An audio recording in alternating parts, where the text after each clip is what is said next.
Olá, muito bom dia. Sejam todos bem-vindos a mais um webinar do IPOG. Eu sou Poliana Landim e junto com o querido Milton Marinho, nós estamos aqui para bater um papo, falar um pouco sobre essa nossa realidade atual, estratégia e humanização. Bom dia, Milton. Bom dia, Poli, tudo bem? Bom dia, amigos, tudo em paz? Queria inicialmente agradecer ao IPOG por essa oportunidade, de que a gente possa aqui representar exatamente o que pensamos acerca desse tema, né, Poliana? Dualizar sem duelar. Eu acho que RH é isso, né? Estratégia e também, por que não, afetividade, humanização, sim. Uma lógica muito clara, e assim como é a nossa vida, né? Poliana é uma querida ex-aluna, que hoje é minha chefe, olha que bacana, olha como é a vida, olha como generosos são os ciclos de vida, né? E hoje estamos aqui, então, a dualizar sem duelar, a tentar estabelecer a grande e importante lógica do que vem a ser um RH estratégico e humano, né? E eu acho que essa crise, porém, ela é de identidade, né? Desde a formação, a gente sente muito a psicologia, a gestão de RH, muito vinculada a ritos mais humanizantes nas empresas, ao passo que a administração, com os ideais mais processualistas, mais procedimentais e estratégicos, hora mais que oportuno, então, para que a gente possa entender como fazer essa dualização sem duelar. Vamos a isso? Vamos a isso. E bom dia a vocês, né? Nós queremos aqui, esse é um evento em comemoração ao Dia do Profissional que trabalha na área de recursos humanos, e por isso nada mais justo de discutir o que é a nossa realidade, que é essa integração, essa complementação entre estratégia e humanização. Sabendo que a humanização faz parte da estratégia e que ela é uma estratégia também, que ela traz resultados também, né, Milton? Dois parabéns, né, Poliana, que a gente precisa oferecer. Primeiro ao IPOG, pela área de relacionamento, que nos permitiu dialogar um dia como hoje, em atenção às parabenizações de amanhã, uma fala tão importante, e aos profissionais de RH que merecem todo o nosso respeito, que estão nessa via, nessa crise, por que não, por vez de identidade, entre ser estratégico demais, ser humanizante demais. Eu sou dos que pensa, Poliana, vê se concorda, né? O RH é efetivo demais em reunião de resultados não consegue se sustentar para o time. Sim. No exato oposto, quando a gente tem também um RH muito humano, que não fala a linguagem do negócio, ele acaba não sustentando, o orçamento não vem, né? E a gente acaba não conseguindo converter o orçamento em práticas que valorizem atos mais humanizantes, por que não? Perfeito, perfeita essa colocação, justamente porque é um complemento e é necessário. Um ou outro, realmente ele não consegue transmitir o que é ser recursos humanos. Falta uma parte, é como se faltasse uma perna, né? Caminhar sozinho ali, sendo só estratégico, no sentido de que algumas pessoas às vezes podem entender a estratégia como uma falta de humanização, e não é. Né? A humanização faz parte dessa estratégia. Da mesma forma que um assistencialismo sem uma estratégia pode ser o fim ali da área de recursos humanos, porque ela não vai ser vista realmente como uma área que transforma as suas ações em resultados. Na própria lógica do que vem a ser estratégia, né? Estratégia, se a gente considerar a grande acepção do termo, é a arte de aplicar com eficiência os recursos de que se dispõe e de explorar as condições favoráveis. Gente está diante dessas condições que sejam altamente favoráveis, né? Quando a gente busca, então, e aqui a gente faz isso na formação do IPOG, na graduação, na pós-graduação, conceder aos profissionais o ideal de uma estratégia, é claro que ela tem que ter muito vínculo com o indivíduo, o colaborador. RH é isso, na essência, né? Subsistemas de RH, mas que tem que se sustentar em indicadores. Eu gosto muito de uma frase de Deming: In God we trust, all others must bring data. Em Deus nós confiamos. Todas as outras pessoas, além de Deus, têm que trazer dados. RH, inclusive, né? Perfeito. Quando a gente acaba conversando com alunos em sala de aula, e é até bom dizer, muitos aqui nos acompanhando hoje, né? Queremos até convidá-los a oferecer a nós perguntas. Importante no final do webinar a gente responder algumas perguntas de vocês. Uma coisa que eu falo muito em sala de aula, que eu acho que a conquista do orçamento que possa valorizar a gente, que possa dinamizar esforço em favor de colaboradores, ela vem muito da estratégia. Indicadores de gestão, né?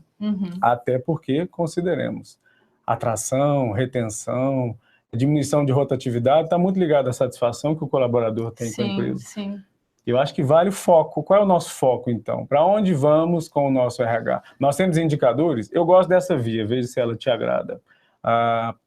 Quando a gente tem lá indicadores que dão resultados ao negócio, é absolutamente generoso pensar que o empresário permite uma sustentação orçamentária para políticas de RH quando ele vê resultado. Eu acho que o empresário está no lugar certo quando ele busca que o RH lhe conceda resultado. E a gente pega esse resultado ou busca parte dessa efetividade que a força produtiva traz para contemplar ações em favor dos colaboradores. Perfeito. É uma coisa que a gente sempre comenta em sala de aula, novamente um abraço para os nossos alunos de gestão de pessoas, que nós precisamos falar na linguagem que as organizações entendem. E essa linguagem é a linguagem de resultados. Então, se eu faço um processo de recursos humanos, se eu faço alguma estratégia de RH, tem que ter esse foco de mostrar qual é o resultado dessa ação. Não é por fazer. Eu vi uma prática com outra empresa, fui lá na Great Place to Work, fiz um benchmark lá, eu achei interessante uma prática que se faz. Mas qual é o resultado que isso traz para a minha empresa efetivo, que eu possa transmitir isso através de dados e de resultados, né? Que eu possa, através de indicadores, mostrar qual é o impacto disso na minha produtividade, naquele índice importante do meu departamento que eu preciso demonstrar no final, né? Perfeito, perfeito. Uma regra mais do que clara, né? Lei divina da vida, né?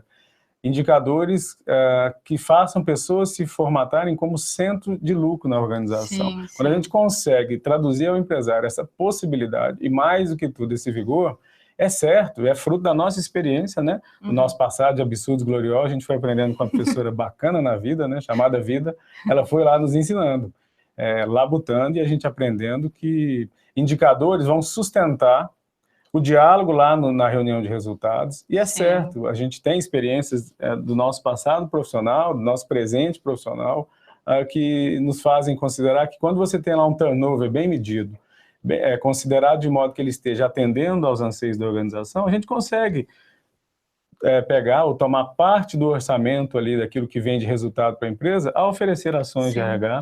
Empresas em Goiânia, empresas Brasil afora, aquelas que a gente trabalha, visita ou frequenta, elas realizam esse tipo de atividade, levam para uma reunião de resultados e indicadores, e os indicadores, quando eles estão bem compromissados com a eficiência, colaborador trabalhando melhor, as áreas trabalhando melhores, a eficácia, a empresa ganhando com isso, a efetividade, de preferência sempre ao menor custo possível, é natural que o empresário se veja convencido de valorizar a gente. Sim, e até valorizar o trabalho que é realizado pela área de recursos humanos, porque ele percebe que isso impacta nos seus resultados de uma maneira geral. E o que acontece com a humanização é essa forma de ver as pessoas como proporcionadoras dos resultados que nós precisamos. Eu falo muito para os alunos em sala de aula sobre olhar aquele indivíduo como um ser único que é capaz de transformar o meu planejamento estratégico em realidade. É aquele ser humano que trabalha conosco. Então, essa forma de olhar individualizada é uma estratégia também, porque quando eu faço esse processo, ele me transforma isso em resultado, porque ele quer se engajar, isso faz parte do engajamento. E o engajamento gera resultados, né? Tem pesquisas que mostram que uma pessoa engajada, ela produz até 30% a mais. Né? Eu acho que é o sonho de consumo de quando a gente pensa em aumentar a produtividade de um colaborador, mas para isso eu faço processo de humanização. Então, novamente, esse intercâmbio, né? Isso, é um processo em conjunto, não tem como desvincular, porque se eu quero resultado, eu faço processo de humanização como uma ferramenta de me trazer esse resultado. Perfeito. Os dois trabalhando em conjunto ali faz toda a diferença. Sempre essa arte nobre de dualizar sem duelar, né? Quando a gente é estratégico demais e não fala em linguagem do time, em algum momento o RH fica não bem sustentado, ele vive uma crise de identidade. E se você também traz a humanização demais sem que o empresário veja esse resultado, a gente não vai progredir em ação, em eficácia, em estratégia. E tu disseste uma coisa lá no início da nossa conversa que eu considero bastante importante: aliar planejamento de RH a planejamento organizacional. Perfeito. O que o RH pretende, o que o RH deseja quando ele se estabelece. Quando você, que aqui nos assiste agora, lida ou lidera ações de RH, quais são os propósitos do RH e se eles estão bem vinculados, bem comprometidos com a ação organizacional? Essa é a primeira boa e importante pergunta, né? Para que a gente possa saber, sim, como efetivar resultados que garantam um retorno, uma reciprocidade, um ganha-ganha, tão bonito de falar e tão difícil de perpetuar, o ganha-ganha que acaba valorizando trabalhadores e empresários. Nada mais justo que todos saiam beneficiários dessa relação, não é? Perfeito. Até para perceber se as ações de RH não estão indo para um lado, não estão indo para um lado, enquanto as ações da empresa e o planejamento da empresa está indo para o outro. Então, por isso tem que haver esse intercâmbio e a área de RH está alinhada com o projeto de negócio da empresa. Porque realmente, senão ela começa a fazer coisas que não vão contribuir para esse resultado que a empresa precisa. Então, novamente, são pessoas transformando esse planejamento em resultado. Por isso que eu preciso sempre ter esse foco, né, dessa parceria que precisa haver entre esses dois aspectos da mesma... São duas facetas de uma mesma área, são duas facetas da área de recursos humanos, elas se complementam e elas precisam existir. Se isso não acontece, a gente começa a história errado, né? Aquela desnecessária conclusão de que quem não sabe onde quer chegar, qualquer lugar serve. Perfeito. Quando trabalho lá nas empresas, gestão de desempenho, cargos e salários, um grande primeiro compromisso com a organização que nos contrata é procurar saber onde eles querem chegar, como, por exemplo, um plano de cargos e salários. Qual o retorno que a gente consegue convencer o empresário, né? Oferecer a ele um suporte bem estrategicamente pensado, de onde ele será o grande beneficiário desse trabalho. A gente costuma, então, analisar via turnover, via absenteísmo, colaborador mantido, colaborador retido, a empresa mantendo o seu colaborador e ele desejando ficar na empresa para as linhas lá de crescimento de carreira, de salário, é certo que a empresa é a maior beneficiária. É só a gente fazer uma simples primeira conta, né? Quanto custará a permanência do colaborador? A gente já sabe que um colaborador satisfeito e motivado haverá de trazer ritmo de produtividade. Empresa beneficiária, colaborador também. Então a gente não começa, pelo menos na minha lógica de estrategiar nas organizações, a gente não começa no indivíduo, a gente termina no indivíduo. Né? A gente começa trabalhando planos de cargos e salários, a empresa, sabendo que essa retenção traz um resultado, a gente mede, mensura. Tem que estar na pasta ou nas bolsas do profissional de RH uma calculadora. Não precisa nem ser tão financeira assim, né? Mas aquela que fala a linguagem do dono. Não precisa ter tantas fórmulas ali, mas é saber como transformar aquilo, realmente, pessoas em números de uma forma que seja apresentável enquanto resultado, né? Eu acredito que o que mais me chamou a atenção hoje, a minha área de estudo é o bem-estar nas organizações e o impacto disso em resultados. O que mais me chamou a atenção é porque realmente trabalhar o bem-estar, que tem a ver com a humanização, isso gera uma lucratividade diferente para a empresa. Aqui no Brasil, porque nós somos um país que tem a afetividade muito presente, esse resultado é ainda maior. O crescimento é maior dessas empresas que trabalham com bem-estar, até maior do que em outros países. No nosso país, a média é de 11% a mais do que as suas áreas de concorrência, né? Isso nos demonstra que a humanização, essa presença do bem-estar impacta e tem que estar alinhado estrategicamente com resultados. Porque se nós queremos esse resultado, nós trabalhamos pessoas como uma forma de gerar esse resultado que o Milton acabou de dizer. Então, por isso, essa forma de não entrar em crise, para que o RH não entre em crise, né? Que área que eu vou seguir agora, mas saber que são complementos e que elas precisam ali estar presentes no nosso planejamento, no nosso pensamento, na nossa forma de ação. É tão atual dizer, né, em complemento ao que tu disseste, felicidade dá lucro. Perfeito, eu amo esse termo. E não podemos deixar de considerar, no passado estive presente com empresários no CONAR, o evento em São Paulo, e o que eles diziam a nós era algo como, até o intangível pode ser mensurado. Então, até felicidade pode ser mensurado. Mas resta que antes a gente faça um trabalho preliminar de planejamento de RH, bem atrelado ao planejamento da organização, analisar, por que não, quais indicadores vão falar bem a linguagem que traga resultado efetivo ao negócio, para que a gente possa conceder resultado efetivo às pessoas. Perfeito, perfeito. E nessa interface das duas áreas, saber que é o nosso papel conseguir levar essas pessoas para onde a empresa precisa chegar. Olhando quais são os propósitos, eu defendo muito essa linha, né? Qual é o propósito da empresa, qual é o propósito desse colaborador, o quanto eles estão alinhados, para que, novamente, a gente não comece a tentar fazer demais aquilo que é difícil para o colaborador entender. Mas quando nós conseguimos fazer essa linha, ele trabalha porque ele quer trabalhar. E isso é fantástico quando a gente olha o resultado e o impacto disso nos resultados da empresa também, né? Essa área de bem-estar, essa área de humanização, ela não tem que ser vista só como uma área de grande investimento. É a minha conscientização enquanto profissional da área de recursos humanos que vai fazer essa diferença. É a forma de olhar as pessoas, encarar as pessoas no dia a dia e olhar o quanto que isso está alinhado com, novamente, o que a gente está sempre dizendo aqui com a estratégia da empresa. É saber fazer esse intercâmbio enquanto profissional, mas começa do meu olhar. Se eu, enquanto RH, acredito que não existe esse diálogo entre as duas áreas, eu não vou conseguir produzir. Ou, às vezes, o que os alunos falam em sala de aula, professora, mas eu preciso levar isso para o meu diretor, que ele saiba que a humanização é importante. Mas eu tenho que levar isso, né, o que eu sempre digo para os alunos, eu tenho que levar isso na linguagem que a empresa vai entender, na linguagem que ela sabe ouvir, porque senão vai virar um investimento por um investimento, novamente uma ação por uma ação. E aí é nesse processo que eu preciso fazer esse intermédio, novamente, lembrando que não é uma divisão, mas é um intermédio ali entre estratégia e humanização. Dualizar sem duelar, né? Novamente. Perfeito. A gente considera, eu gosto muito de pensar, então, que a questão é de encaixe, né? Sim. A gente se acertar no encaixe, é o indicador que se converta em efetividade à empresa, que garanta o compromisso bem intercambiado entre a sua gestão e a sua alta administração, para que a gente possa, a partir daí, então, humanizar, socializar, criar políticas gerais de RH que façam o colaborador estar mantido.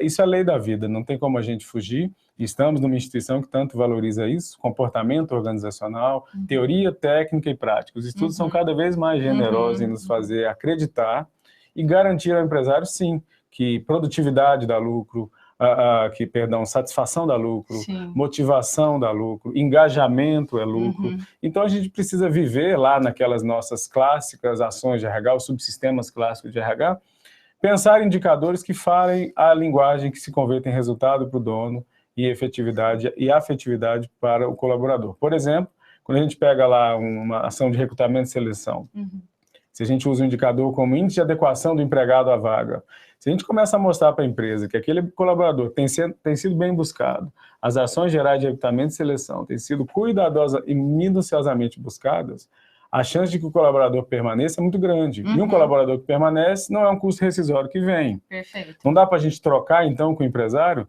da grande virtude de manter pessoas, me empresta uma parte, mesmo que ínfima seja, para que a gente possa criar políticas, salas de bem-estar, salas de descanso. Aqui em Goiânia a gente já lida, conhece, convive, atua em empresas onde a conversão foi essa. Acho que é importante pensar em encaixes assim, né? Índice de adequação do empregado à vaga. O funcionário está ficando, vamos fazer o cálculo do custo dessa permanência, o quanto ela é mais generosa do que o custo direto, financeiro e indireto, psicológico, de uma alta rotatividade. Aí a gente pode sentar numa mesa e começar a pensar em política de gente e bem-estar. Eu gosto desse caminho, Poli, e tu?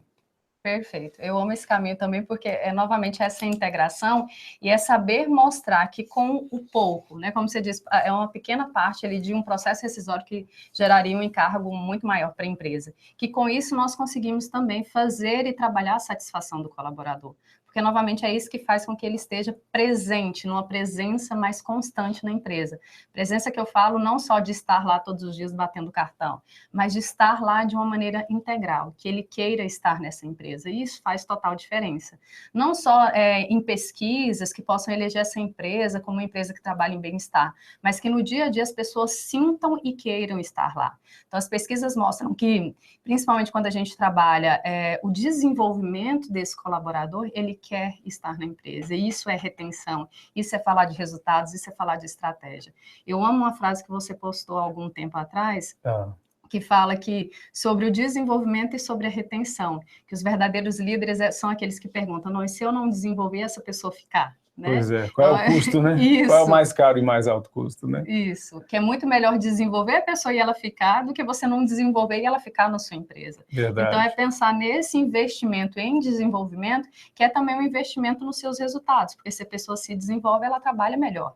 Ela vai te trazer melhores resultados. E isso é pensar em estratégia. Eu vou pegar a carona nessa tua fala, porque depois que a gente falou de recrutamento e seleção, se a gente for subir nos degraus dos subsistemas, treinamento e desenvolvimento. Como é que a gente consegue alocar ou considerar um ótimo indicador que garanta efetividade à empresa e afetividade aos colaboradores? Uma coisa que eu gosto muito de trabalhar e que já é bem comum, né, pensar o ROI, o retorno do investimento em treinamento, que eu gosto de chamar mais de índice de mudança de comportamento. A gente tem trabalhado muito esse IMC. Acho que tem uma razão para eu trabalhar IMC, depois eu te conto que razão é. Mas aí eu também resolvi criar o meu IMC, o Índice de Mudança de Comportamento. Quando a gente trabalha indicadores organizacionais, eu gosto muito de analisar um treinamento, ele trouxe boa reação, colaboradores gostaram, mas a gente sabe que quem participa de um treinamento, de uma ação de desenvolvimento, o simples ato de gostar não é suficiente. Então a gente precisa criar um indicador de aprendizagem. Depois do seu treinamento, houve aprendizagem, as pessoas aprenderam de fato para que possam se desenvolver melhor a garantir mudança de comportamento? Perfeito. Nessa hora a gente chega então na eficiência do indivíduo, quando bem aprende e coloca em prática. Porque a gente sabe que muitos treinamentos são dados, mas a gente não vê a diferença depois que o colaborador volta. Se a gente conseguir calcular, e os indicadores servem a isso, a estratégia de RH é vigorosa e generosa sobre esse ideal, a gente consegue analisar então o índice de efetividade de um treinamento, o impacto de um treinamento, a vantagem financeira que a empresa tem na produtividade que ela traz, podem vir como ações humanizantes sobre todas as vias, né? Sim, sim. Centros de treinamentos, você até melhorando as práticas de treinamento da empresa, criando uma biblioteca para a organização. Olha quanta coisa vem quando a estratégia senta na mesa. Quanta coisa boa que dá para ser realizada, né? Até porque essa questão de treinamento é algo que nós precisamos refletir bastante, é porque às vezes o treinamento é muito emocional, e aí quando eu faço só ali uma avaliação da reação, pode ser que ele foi só mais emocional do que eficaz. Então, se eu faço esse trabalho que você acabou de dizer, eu realmente consigo mensurar o quanto que isso impactou nos meus resultados, o quanto que isso realmente fez a diferença. E aí é a hora de comprovar essa diferença numericamente e estrategicamente, para que eu consiga investir em outras áreas e oferecer isso como benefício para o próprio colaborador. Para que ele perceba, né, que aquele esforço dele de trabalhar diferente está sendo revertido para ele também. Ótimo. Que ele não está trabalhando pela empresa, mas por um bem comum ali, que tanto ele quanto a empresa consegue ganhar com isso, né? Com a qualidade da entrega que ele passa a ter e que ele quer ter. Quando a gente faz programa de desenvolvimento de líderes, né, eu acho extremamente adequado falar sobre isso num momento como agora, porque a gente vê muitos movimentos, muitos programas de desenvolvimento de líder, mas que a auto-administração não banca, porque a gente não sabe onde quer chegar com esse programa. Uma das coisas que a gente gosta de fazer nas empresas é criar lá a liderança inspiradora. A gente sabe que o líder inspirador, né, aquele líder dotado de especialização, de referência, quem nunca, né, para a gente ser bem moderno na conversa, bem contemporâneo, quem nunca desejou um líder inspirador? Líderes inspiradores são aqueles dotados de poderes de especialização, aquele líder que, pelo que ele fala, a gente já concorda, pelo tanto que ele tem know-how, conhecimento, gabarito, notório saber. E tem líder que transforma a gente pelo carisma, pelo seu poder, pelo seu potencial. Levar a alta administração a ideia de que líderes inspiradores garantem resultado ao negócio é permitir, sim, programas de desenvolvimento de líderes que sejam altamente generosos à empresa e que garantam um olhar diferenciado para o líder, o modo como a gente deve trabalhar os nossos programas de liderança, e tudo advém, na minha visão, de indicadores. Como é que a gente analisa a qualidade de um líder depois de um treinamento como esse? A equipe está mais engajada, a equipe está mais motivada? Como é que o líder deu feedback? O feedback tem sido mais assertivo, mais colaborativo? Se assim o é, natural e indissociavelmente a empresa será uma grande beneficiária. Vamos pegar parte desse benefício a reverter em resultado. Aí eu acho que a humanização vem forte. Sim, sim. Ontem eu estava até lendo uma pesquisa que saiu agora no jornal Valor Econômico, uma pesquisa, não, uma entrevista, dizendo que líderes felizes, bem desenvolvidos, inspiradores, eles impactam diretamente no resultado da sua equipe. Né? Isso vai muito ao encontro do que no livro Jeito Harvard de Ser Feliz eles tratam, que é justamente que o sucesso é resultado da felicidade, e que um líder que ele trabalha com o bem-estar, com a humanização e com a felicidade, ele aumenta a produtividade do seu colaborador em cerca de 19%. Novamente, a gente vê o quanto que uma liderança ela pode transformar os resultados, sim. Se houver esse investimento, essa qualificação para que ele aproveite tudo que ele tem de potencial e queira colocar para os seus colaboradores, isso vai impactar até o jeito do colaborador querer trabalhar, né? A forma com que ele entrega esse resultado. Eu gosto disso. A vida é o que a gente a transforma, né? E o líder, a capacidade que ele tem de transformar os seus liderados, essa parceria, esse casamento honroso, garante compromissos satisfatórios à empresa, né? Korn tem uma frase que eu gosto muito, e ele diz que a liderança e não a capacidade administrativa, ela é valiosa quando ela toca o colaborador para um bom exercício do amanhã. Quando o líder e liderado se ajustam e se compromissam nesse ideal, eu entendo que a empresa vai ganhar com isso, e ela estaria, sim, disposta, num segundo momento, quando vem os resultados, numa reunião de resultados, a gente consegue intercambiar orçamento, um budget que a princípio não vem, porque a gente precisa também considerar a empresa e a sua ótica de fazer considerar que a nossa gestão de RH ela é só por vezes muito humanizante. É preciso falar a linguagem dos homens, é preciso falar a linguagem da mesa, a linguagem das organizações, mas que também tomemos cuidado que não sejamos muito engravatados, né? Sim, sim. É um engravatado e que essa gravata possa ser colorida em algum momento. Isso. Para que tudo fique muito humanizante e, tanto quanto isso, bastante estratégico. Bacana. Eu vi, tem uma das melhores empresas para se trabalhar no Brasil, que ela está num ranking bem estratégico, que o CEO diz exatamente isso, o quanto que ele investe no programa de desenvolvimento de lideranças, mas o quanto que esses líderes transformam isso em resultado a ponto de que o resultado que eles trazem pagam e até supera todo o investimento que eles fazem nesse desenvolvimento. Olha só. Então, justamente porque isso tem impacto lá na hora do trabalho, do exercício do trabalho, de como ele faz, isso é transformado em resultado. Então, essa empresa, ela é uma empresa feliz no sentido de que ela percebeu o resultado de que esse investimento traz para o próprio resultado do negócio. Mas é porque existe esse alinhamento dessas propostas e de tudo que o RH faz com o que a empresa realmente quer de resultado. Então, esse alinhamento consegue transformar isso em um resultado de forma com que a empresa perceba o quanto que esse trabalho de desenvolvimento de liderança ele é significativo, ele é eficaz e ele nutre também, não só em emoção e afetividade, mas ele nutre também em resultados. Então, o RH precisa ser muito versátil, né? Nosso compromisso com quem aqui agora nos assiste dizer que também nada disso é tão fácil, nada disso é tão simples, e eu sempre gosto de dizer que quando é assim, é graças a Deus. Isso. Porque se fosse fácil, qualquer um faria, né? Sim, A gente não precisaria buscar um diálogo como esse de humanizar e também, por que não, estrategiar. Isso nos completa, isso nos complementa, que sejamos fortes e vigorosos em ações que tragam resultados às partes. Quando você ia dizendo de desenvolvimento, eu tenho trabalhado muito com gestão de desempenho. E uma coisa que os gestores muito reclamam nas empresas que não têm políticas de gestão de desempenho, de vitalização de ações que envolvam perspectivas salariais, remuneratórias, os gestores também muito se incomodam quando a empresa não tem indicadores que mensuram quem possa crescer. Porque aí salário vira mendicância, o colaborador batendo na sua porta todo dia, pedindo aumento salarial. E hoje, quando a empresa fez, aí nesses tempos bicudos que vivemos, sem desprezemos isso, né? Quando o colaborador vem batendo na porta, quem tem ficado nas organizações é o talentoso, e ele merece aumento, elevação de salário e carreira. Então a gente precisa entender e considerar como fazer isso. Uma boa contribuição, olha o indicador que a gente tem feito nas empresas, mostrar ao gestor como ele fez promoções dos últimos tempos, a adequação ou as acomodações salariais, elas tinham uma lógica, tinham um sentido.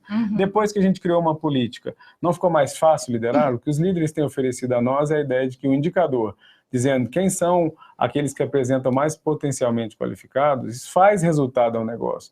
Garante resultado a dois, ao ótimo que cresceu e a quem ficou pelo caminho, por que razão ele não cresceu. Tudo via indicador. Justiça distributiva. Justiça que você sempre diz em aula. Justiça distributiva. Como distribuir recompensa de modo que todo mundo entenda o porquê dos seus ganhos e quem também não recebeu, o motivo e a razão de, eventualmente, no futuro, poder bem recebê-lo. E interessante, o Milton foi meu professor na graduação, na pós-graduação. Não queria contar aqui na graduação também, né, Milton? Mas ele sempre falou uma frase que me marcou muito, que salário é satisfacional, não é motivacional. E isso a gente precisa entender como uma parte estratégica também, dentro dessa sua linha de pensamento. Porque senão realmente vira uma coisa de quem será agora, para manter esse colaborador, eu vou oferecer uma remuneração maior e eu começo a cometer injustiças na empresa. Porque talvez aquela pessoa não é a mais talentosa. Né, quando a gente trabalha em sala de aula matriz, na Ninebox, é justamente para perceber quem é o que tem o maior potencial dentro daquela perspectiva do negócio da minha empresa e quem é aquele que realmente consegue transformar isso em desempenho. Esse alinhamento entre talentos e o quanto ele transforma isso em resultados, para que eu faça uma justiça distributiva de acordo com que a remuneração seja para aquele que realmente merece pelos resultados que entrega e pelo potencial que ele tem.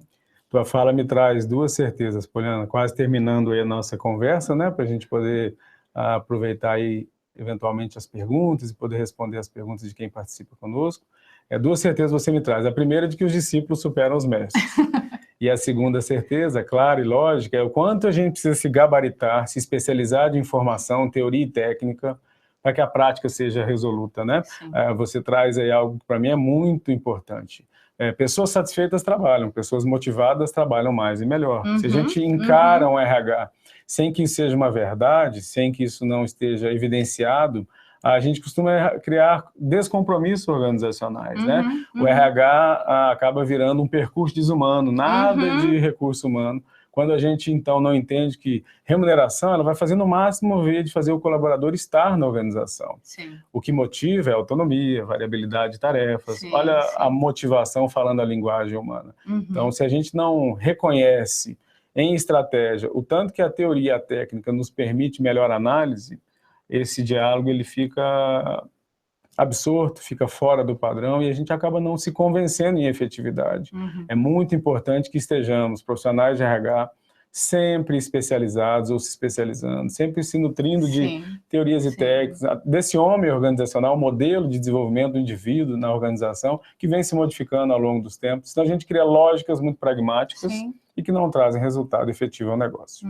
E aproveitando essa sua fala, é estar alinhado ao que está atual no mercado, que as pesquisas surgiram recentemente, o que se tem falado sobre a nossa área, o que é mais efetivo para o momento para a nossa área de atuação, sempre continuar nessa busca constante, porque assim nós somos mais estratégicos também. Eu sempre falo para os alunos que nós precisamos conhecer o planejamento estratégico da nossa empresa ao entrar, que às vezes se deixa para perceber isso em um outro momento e dessa forma eu não consigo trabalhar estrategicamente. Eu fico só na ideia de que estou estratégico, mas quando eu não sou realmente estratégico. Eu preciso saber qual é o negócio da minha empresa, onde minha empresa quer chegar, está alinhado não só tecnicamente, humanamente, mas também está alinhado estrategicamente com a empresa. Retornando àquela nossa fala de que a estratégia de RH tem que estar muito clara e muito bem assistida pela estratégia da organização. Senão a gente vai pegar pesquisa e modelos de outra organização e não entende porque que na nossa não deu certo, né? O indicador da empresa A pode não falar a linguagem do resultado que você deseja na tua organização. Mais do que necessário o nosso preparo, a nossa qualidade técnica em reconhecer resultados. Como é que se analisa a produtividade? Quais são os ganhos que a empresa tem com isso para a gente transformar essa ação em um equilibrado e sistêmico mecanismo de estratégia e atos de humanidade, atos mais humanistas aos colaboradores, políticas gerais de RH que falam a linguagem dos colaboradores, como, por exemplo, benefícios, né? Para a gente ir naquelas escadinhas do subsistema de RH. Quantas não são as empresas da nossa vida que geram benefícios aos colaboradores sem nem saber quem são eles? A gente precisa saber criar um indicador ou um cockpit, as empresas gostam tanto para as áreas gerais da organização, de cockpits, de números, resultados, rentabilidade, venda. Nós precisamos ter também cockpit de desenvolvimento humano. Quem é o seu colaborador? Qual é o seu gênero predominante, a sua idade? Quais são os seus hábitos? Porque aí você consegue começar uma criatividade que seja mais assertiva. Isso é absolutamente humano, né? Quando o colaborador reconhece que a ação em favor dele, o benefício que vem a ele, não é só porque o mercado concede, não é só uma comparação por benefícios mínimos. Ontem a gente estava aqui no IPOG, inclusive, em aula com os nossos alunos do 5º período, falando muito sobre isso.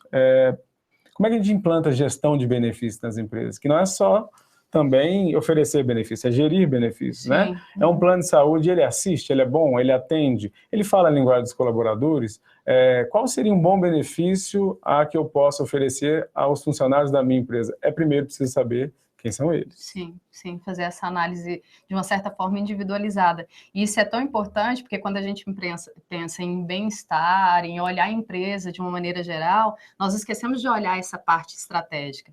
Quando nós vamos participar de pesquisas que elegem as melhores empresas para se trabalhar, tudo isso deve ser contado.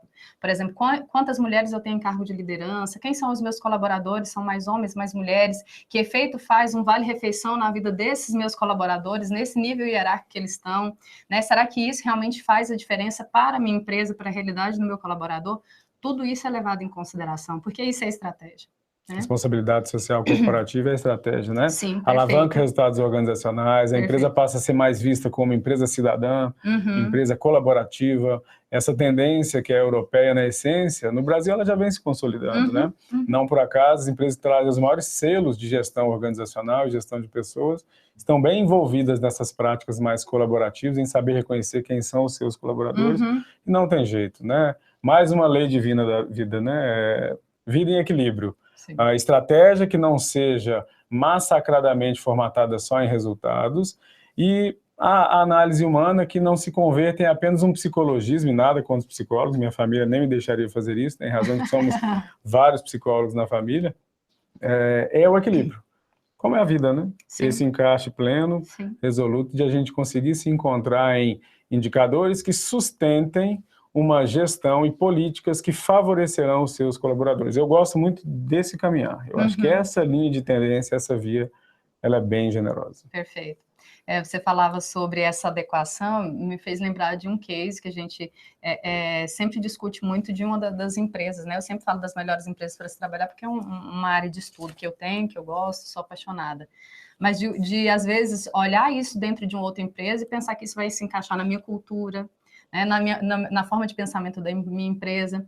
Tem uma empresa que está entre as melhores empresas da América Latina para se trabalhar, que para lembrar a meta aos colaboradores, para os colaboradores lembrarem qual é a minha meta deste ano, onde a minha empresa quer chegar, qual é o percentual de vendas, eles fizeram cuecas e calcinhas com a meta.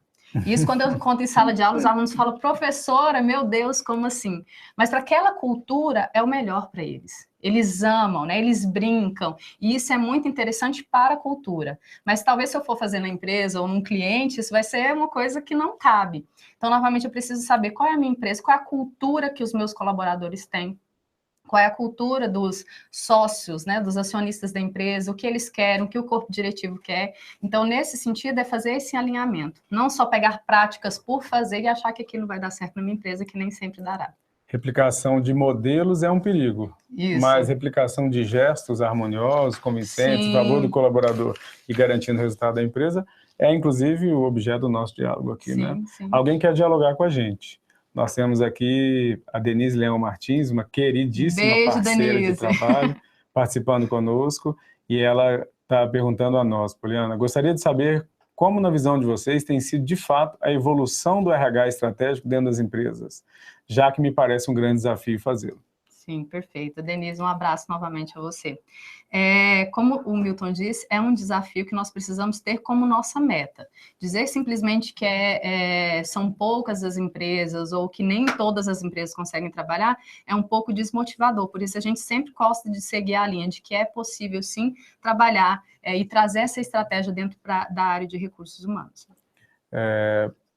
Que é fácil, eu estou certo e seguro em dizer que não é nada fácil, né? E eu acho que essa é a grande honra, sim. Essa é a grande missão, esse é o ideal que nos faz gabaritados em poder, então, encontrar um bom caminho, em que o empresário possa, primeiro, ouvir uma linguagem que o atenda, mas que, em complemento a isso, ele garanta, ou consinta, ou autorize que a empresa possa liderar movimentos em favor de seus colaboradores.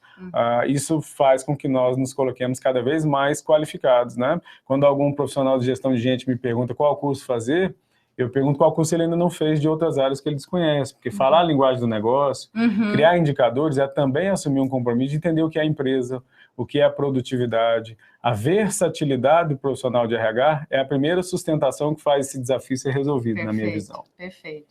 E é saber levar esse conhecimento para a empresa, mostrando o quanto que se trabalhar como estratégico dentro de uma organização, o quanto que isso traz resultado. Então, talvez um dos primeiros caminhos seja isso, meu preparo, a minha segurança enquanto profissional, de saber realmente que eu sei falar a mesma linguagem de outras áreas da minha empresa, né? Sei falar também de resultados e mostrar que essa linguagem de resultados, o RH falando, ela consegue impactar naquilo e naquele objetivo que a empresa tem.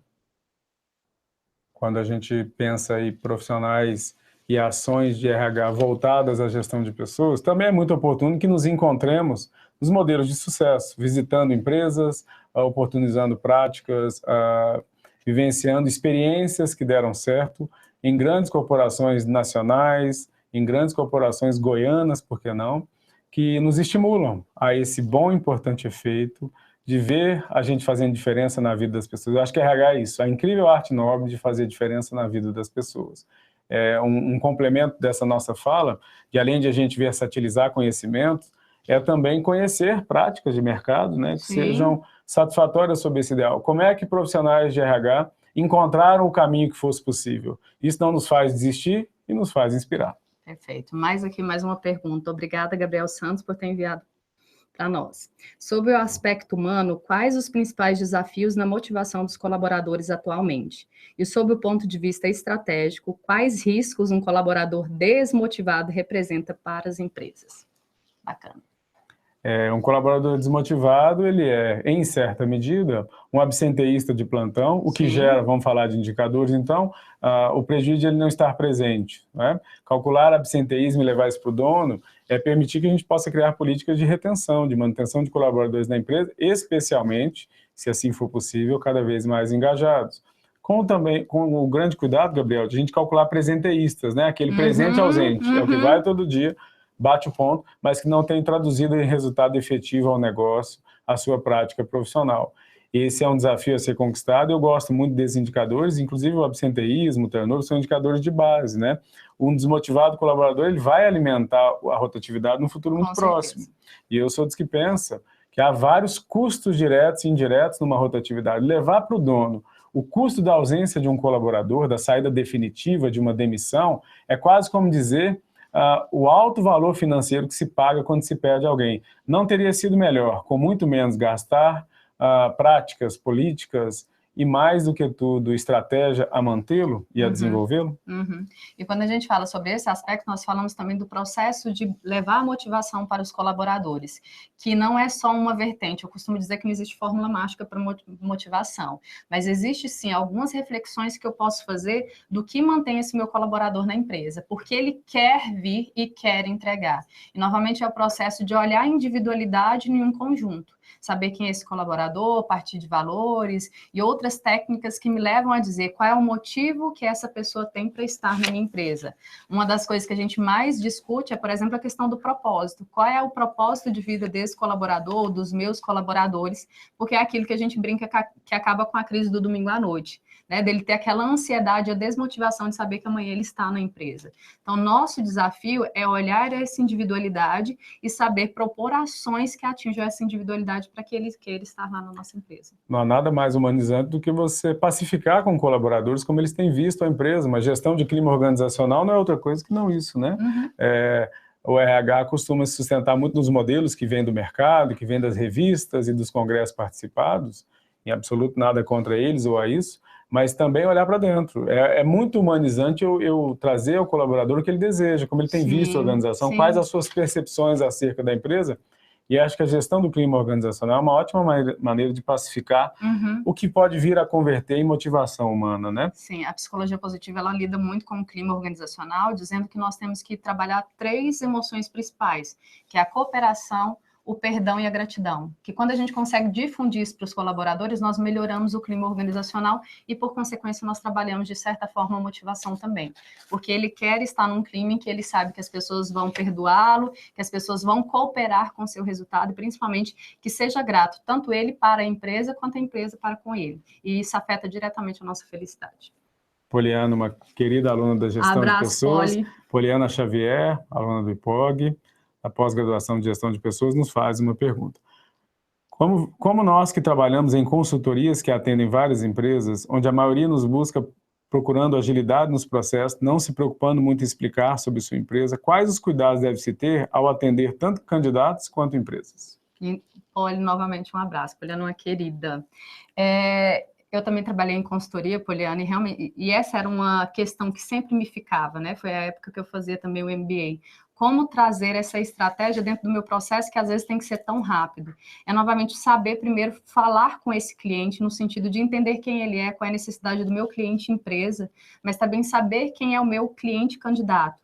Porque nesse processo, a gente sempre discute isso em seleção de pessoas, o candidato ele chega com muita ansiedade. Então, esse processo de humanização também é uma estratégia para que ele consiga me demonstrar quem ele é. Eu preciso desse processo de acolhida. Ainda que seja muito rápido, mas que o momento que eu estiver com essa pessoa, eu consiga trabalhar essa humanidade de uma forma com que ele consiga me demonstrar quem ele é e eu transfira isso para a empresa, que é meu cliente, como uma estratégia, levando para ele realmente os candidatos que atendem essa necessidade que ela tem de contratação de pessoal.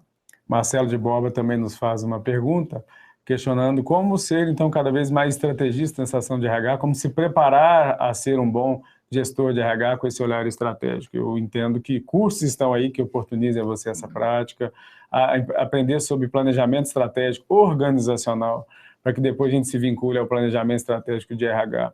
Também se fazem com boa medida. Literatura brasileira já é bastante satisfatória sobre esse ideal. Sim. Tem um livro que eu gosto muito, Marcelo, te indicando aí pela tua pergunta, o livro Investimento em Pessoas, do Cássio Boldreau, e ele trabalha muito sobre esse caminho. É quase que um ciclo PDCA, onde primeiro se analisa por indicadores a quantas anda o resultado da organização, depois disso a gente vai seguindo o ciclo, terminando naquilo que eu acho que é absolutamente virtuoso, né? Nada vicioso, é um ciclo virtuoso de, então, compromissando com o que se ganha a partir dos indicadores, algo que vai se converter em resultado aos colaboradores. E para não deixar faltar naquele equilíbrio aqui que nos cabe, um outro livro que fale sobre indivíduos nas organizações, eu gosto muito do livro do Chan La, o indivíduo nas organizações, dimensões esquecidas. Além dos cursos que tu possas fazer, é também importante que tu tenhas aí na tua casa livros como esse, que garantam mais e melhor entendimento sobre estratégia, indicadores e o indivíduo na organização. Um abraço, Marcelo. Marcelo é nosso aluno também da turma aqui de Goiânia, então um forte abraço para você. Mais uma pergunta aqui, Juliana Maciel. Gostaria de saber como, na visão de vocês, tem sido de fato, a evolução do RH estratégico dentro das empresas do segmento hospitalar. Como mostrar uma linguagem de resultados, desenvolvimento de políticas e estimulação de colaboradores. A linguagem de resultados é especialmente aquela voltada na rentabilidade do negócio, a lucratividade do negócio, como sendo a primeira conversa, né? Aí é a Juliana Maciel. A primeira conversa que se efetiva em rentabilidade, em esforço de produtividade que tragam resultados ao negócio, acho absolutamente convincente. Também preciso com cuidado dizer que não conheço bastante sobre o segmento hospitalar, mas eu entendo que a evolução do RH estratégico em Goiás, ela tem se assumido forte quando a gente tem entidades, associações que bem representam e amparam esse diálogo, cursos de pós-graduação, como aqui no IPOG, que sustentam esse ideal de entender mais do que uma gestão de pessoas sob a ordem estratégica. E, além disso, convido, Ju, a que a gente possa estudar mais e melhor sobre isso, né? Nós temos grupos de estudo, inclusive no IPOG, que favorecem esse pensamento. Há quantas anda o RH em Goiás? Ele já se concebe um RH estratégico, nós ainda estamos no RH operacional, que ainda não consegue entrar na mesa da diretoria para mostrar o que apresentar e como bem dizer. Sim, e quando nós investimos muito tempo no operacional, nós não temos condição de ser estratégicos, né? Mais uma pergunta aqui da Nayara Velar, um abraço, Nayara, também, aqui da nossa aluna. Olá, gostaria que dessem dicas de referência bibliográfica a respeito de indicadores, para que eu possa inspirar e poder levantar indicadores que falem a linguagem do negócio da minha empresa. A gente disse de um agora há pouco, né? Investimento em pessoas, do Cássio Bodru. Nayara, um grande abraço para ti, queridíssima. Como são esses alunos nossos, né?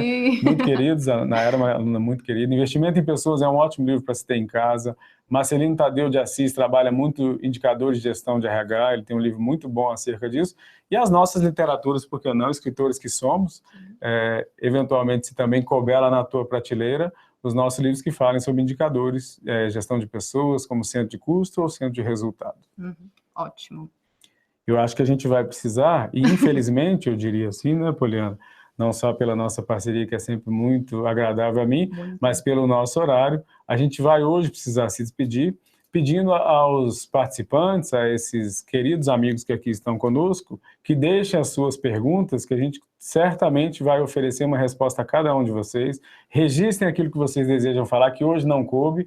Eu espero que esse seja o primeiro diálogo de muitos, dessa nossa conversa, que gere equilíbrio, né? Estivemos aqui hoje, nessa manhã, espero que para vocês muito produtiva, a falar sobre equilíbrio. E o RH equilibrado, ele vai se sustentar na mesa de reuniões e vai sustentar na afetividade que bem cabe a uma organização que se pretenda generosa em produtividade, mas tanto mais, e acima disso, eficiente, eficaz, gerando movimentos satisfacionais e motivacionais. Lembremos-nos, a vida é o que a gente a transforma. Eu gosto muito de saber que pode estar sob as nossas mãos o ideal de transformação.